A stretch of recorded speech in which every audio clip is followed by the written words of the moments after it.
Hi, I'm Kyle. Today I will show you how to build a storage system that doubles as wargaming terrain using a set of plastic Necromunda bulkhead doors and some foam core.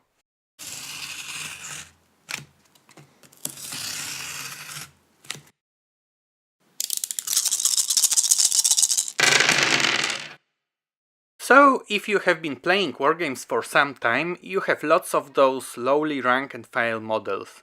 Small tyrannid creatures, demons, imperial guardsmen, eldar guardians and lots of others. They are not so great to be centerpieces, but you invested some time into painting them and they don't deserve to be just thrown into a bag. Unfortunately, they not only take a lot of shelf space, but are also annoying to pull out and back into their storage. Fortunately, there is an easy solution to the problem and I will show you it today. I will show you how to build a storage rack that doubles as wargaming terrain. The idea came to me when I was playing with this Games Workshop terrain from the 1990s. It was constructed out of plastic Necromunda bulkheads and some cardstock. Then I thought, wait a minute, Games Workshop released recently a new set of Necromunda bulkhead doors. I could build something like this using them. Only I didn't need another fire base. What I needed were extra shelves. Ta-da! You can buy this set at a very reasonable price. The box comes with two sprues of bulkhead doors that are actually quite similar to the ones from some quarter of the century ago. I will start by cleaning them with some mild detergent and undercoating with Citadel Leadbelcher spray. Note that I am not cutting them out of their sprues. This will make painting way easier and the tiny bits that will be left out are on flat sides and will be easy to correct later. The bulkhead doors are freshly undercoated.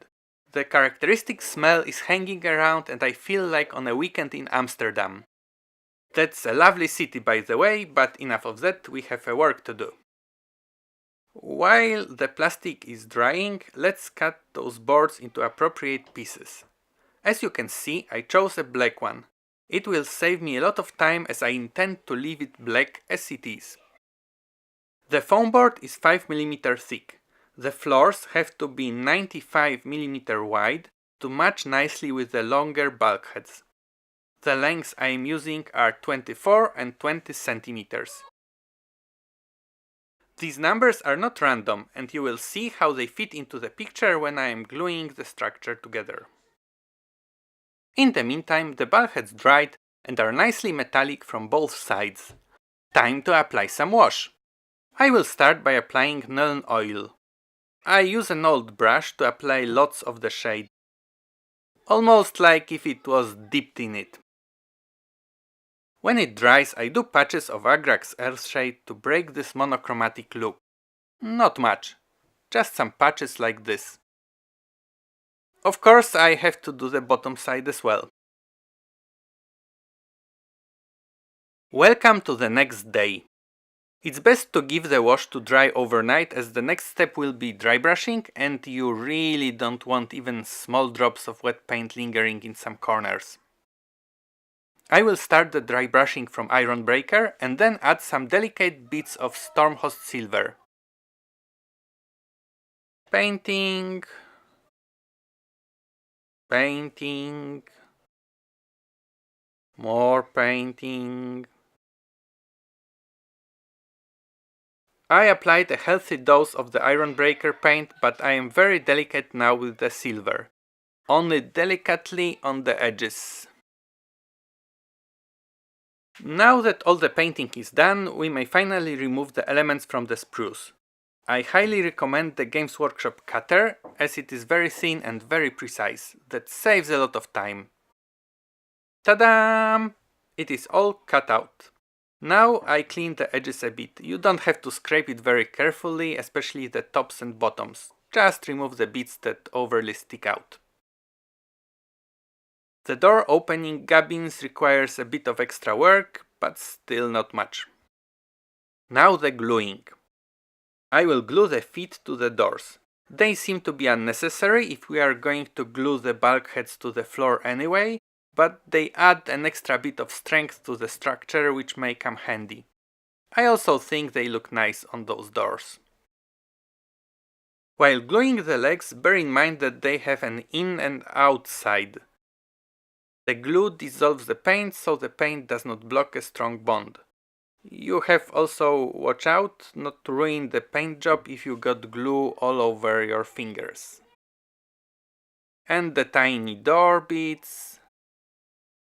Before I glue the floors, I will let the plastic glue to dry a bit. Doesn't take long. Now let's glue the floors. I am using super glue. Note again that the bulkheads have an in and out sides, and glue them accordingly. Note also that I want to have those feet to actually stick out. You may cut them if you wish. I think these look better with them left. If you remove them, you will be able to place the buildings side by side more closely. I prefer to have separate catwalks to connect the buildings, and I leave the legs as they are. I apply some super glue. It will hold the bits surprisingly well, and the bond will form quickly, so you have to do it right at the first try. This is the 20 cm long building. As you can see, if you glue it this way, models on 40 mm bases will be able to come in and out of them. Old metal dreadnoughts are the best for keeping things down while they're dry. The wimpy plastic ones are worthless. Now the 24 cm sections. Again, the 40 mm bases can come in and out. I will let them dry for a bit. Okay, the coffee was very good.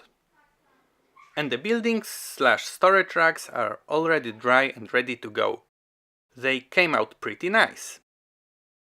You can connect them to form larger structures, whichever side you wish.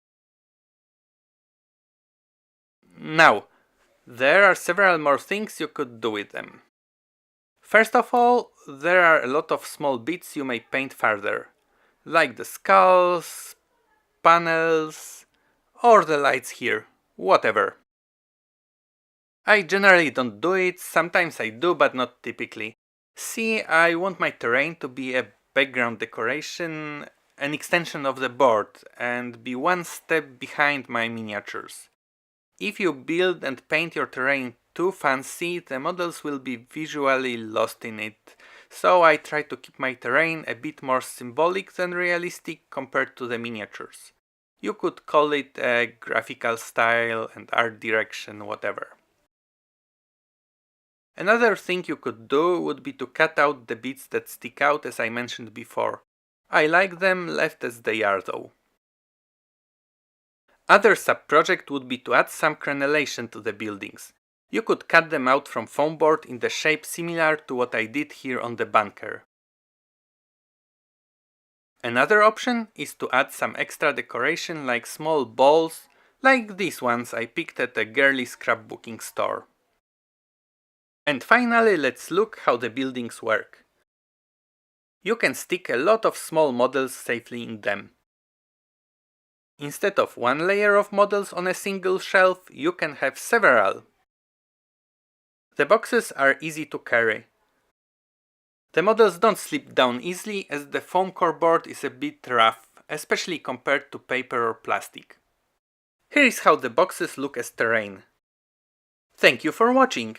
I hope you found these ideas useful, and remember, have fun with your hobby. Postscriptum.